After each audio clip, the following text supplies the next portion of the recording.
দেখুন প্রবাসীরা কি কষ্টটাই না করতেছে। প্রচুর বৃষ্টি হইতেছে, তার ভিতরেও সে একা একা কাজ করতেছে। চারদিকে প্রচুর পরিমাণে বৃষ্টি। এই দেখুন বৃষ্টিতে একদম সাদা হয়ে যাচ্ছে, এত পরিমাণে বৃষ্টি হচ্ছে।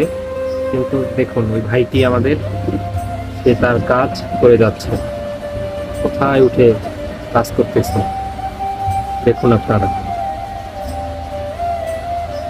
আচ্ছা, মানুষ বলে কি বিদেশ আসলে সহজ, দেশে বসে তারা কাজ করতে পারে না।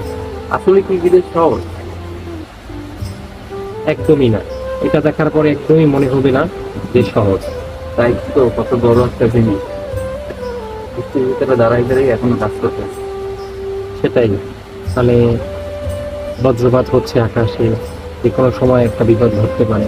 আর একদম কোথায় এসে কিন্তু দাঁড়াচ্ছে। একা না, আরো মানুষজন তো দেখেন কাজ করতেছে, এই যে লোকজন বেরোচ্ছে, ওইখানে আরো অনেক লোক আছে।